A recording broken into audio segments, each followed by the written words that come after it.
to my channel. In this video, we are going to bounce back to 2018 Boxycharm box products. About a week or so ago, I started thinking, wow, we have received such amazing and beautiful products in Boxycharm this past year, 2018.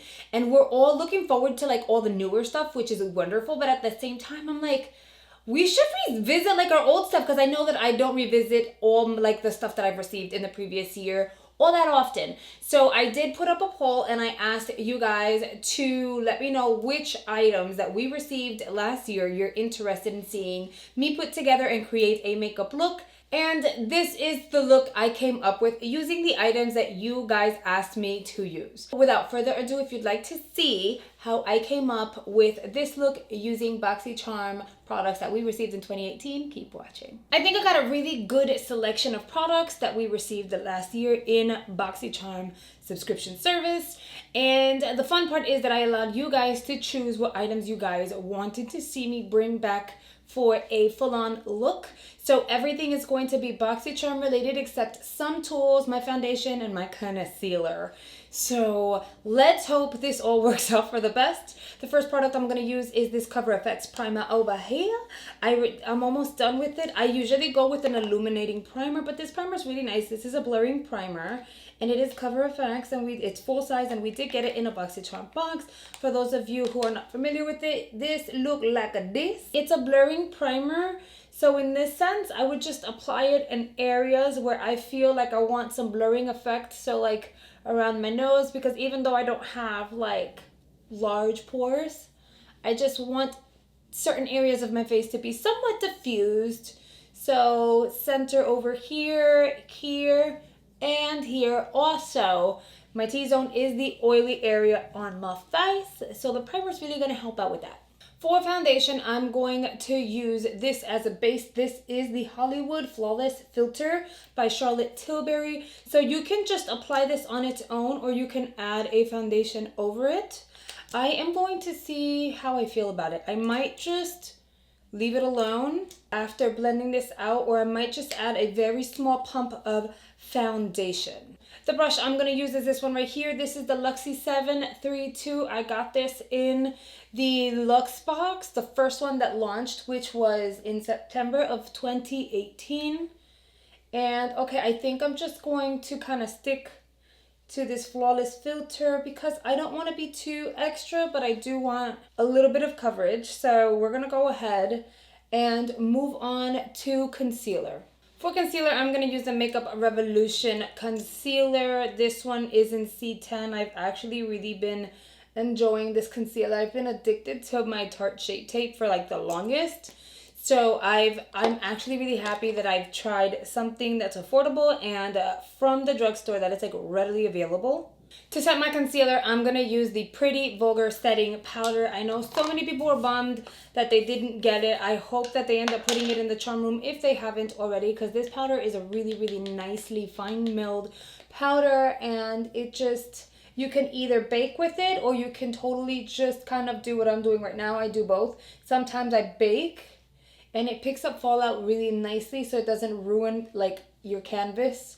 But also like when you just want to lightly set, look, it looks really natural. I really like that, and it doesn't change the color of your concealer, like the shade, and it's really translucent. Like there are some powders that say like they're supposed to be translucent, but they're not, and this is a good one.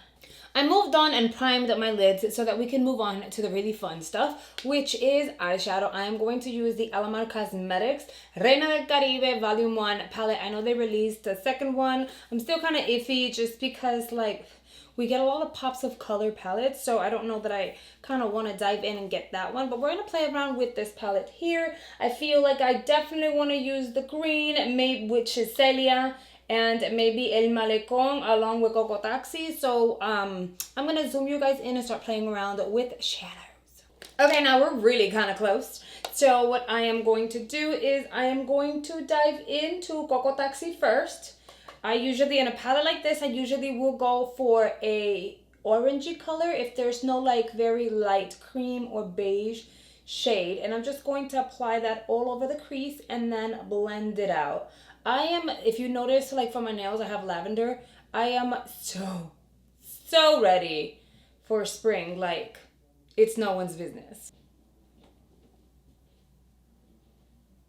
Now I think I want to deepen the crease by using Tropico, which is like a burnt orange shade, and I'm just going to apply it up in this area. I'm not going to blow it out too much. I'm just going to keep it there. But I am going to apply it. Look how like freaking pigmented these are. So I'm going to apply it since we have our transition, and then I'm going to blend the edges. We just want that depth. And then we'll move on to the other colors. For the lid, I am going to dive into Celia, which is a beautiful kind of mermaid green, and when the light hits it, it has like an amazing shift. So I am, look how pretty, like so effortless. I'm going to apply Celia more so in the center and then move it on to the back, you know. So and I just want this to go all over the lid. I will blend it out eventually, but I just want to kind of build this shade and then see what other colors I want to work with. Before blending out the edges, I just want to go in with the same brush that I wiped onto a towel, and I'm going to use El Malecón, which is a beautiful kind of yellowy champagne silver type of shade. And I want to add that on the inner corner of the eyes, which is wide, and add the green there. And just keeping it simple, just have it transition blended in well with the green. And then I'm going to go in with the same brush I applied Tropico with, and with no additional product, I'm just going to blend those edges out.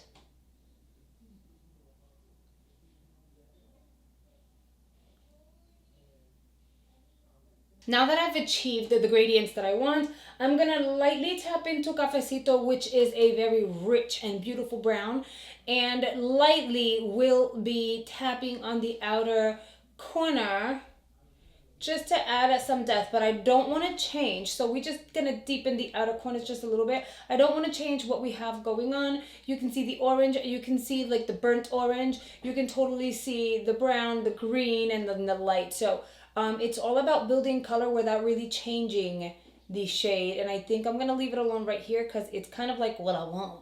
And because, like I said, I am just living for a pop of color, I am going to go in with Celia once again, but I'm going to use a flat definer brush, and I am going to smoke out the bottom portion now. I am only going to apply some of this and I'll go over that with another shade, just so that it'll tie in very well with the top portion of the eyes.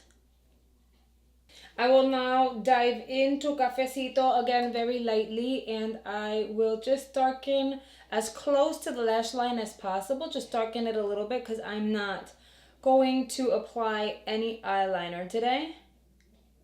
For mascara, my all-time favorite that they have a scent that I was obsessed with was my Butter London mascara, but that finished and I threw it out, and I've been loving the Superhero mascara, so I will go ahead and apply that. I'm going to apply it really lightly at the top because I will be adding lashes in a quick second, but I am going to pack it on the bottom lashes. The lashes I'm going to use with this look are the Baddington lashes. What's funny is that they're like all beat up inside of the packaging, but hey, I finally put some lashes back into the packaging because I generally don't do that and then I lose them. So I'm going to just go ahead and grab my lash and apply my lash glue and then put my lashes on, like, yeah.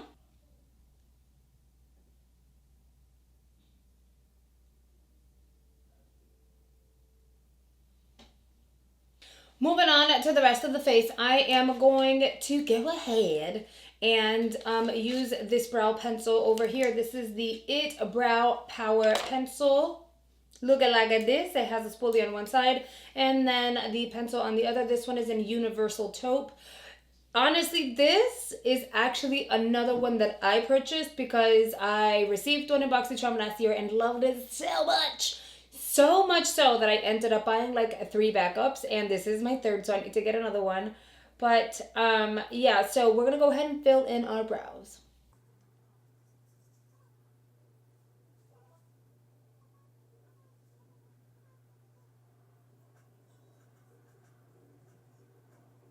And just like that, my brows are done. Now we're gonna move on to bronzing and or contouring. We're gonna use this baby right here.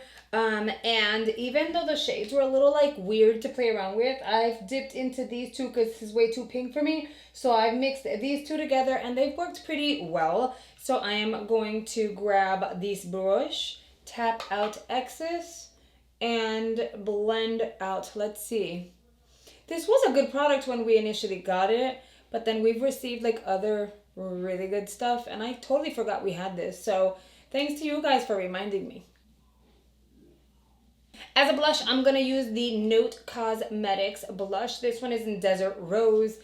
Crazy enough, there were so many requests for this blush in particular that I was like, okay, so many people really do like it. And I do remember this is one of those blushes that it was like a bit much on me because it's really pigmented. So I am using a stippling brush just to kind of stipple it into place and then blend it out because there's enough color going on my eyes, let alone now I'm going to look like a clown and apply a lot of pink on my cheeks. Using that very same brush, I am going to move on to my highlighter. This highlighter was another product that you guys really wanted to see in action. It is such a pretty kind of duo. I gravitate more towards the champagne shade just because it goes really beautifully with my skin, but it's so nice. And I didn't forget I had this. It's just that I don't know, like I've been using so much cream products like for makeup lately, and I just, since I'm testing things out, I wanted to make sure that I was only using creams that were necessary so that I can see like what the product truly looks like, wears like, and all that good stuff. But whenever you're going to use a cream highlighter, I suggest your finger, a sponge, or a stippling brush because I feel that works best.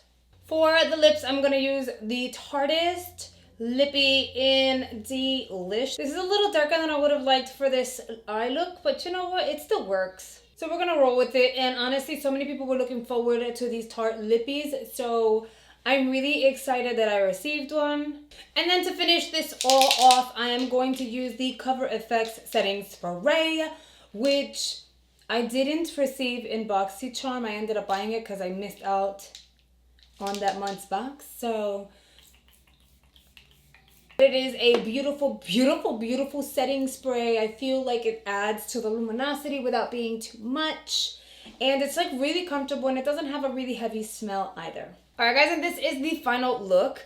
I think the eyes may be a little extra, you know, because it's still winter, but I think being able to kind of play with our makeup is so much fun. I hope you've enjoyed this video. I hope that it has inspired you to go back to all the cosmetic products that you've received in 2018 and revisit them and just recreate some new looks. As per usual, my social media platforms are right here. Make sure you go follow me there if you haven't already. Thank you guys so much for watching. I'll see you guys on the next video.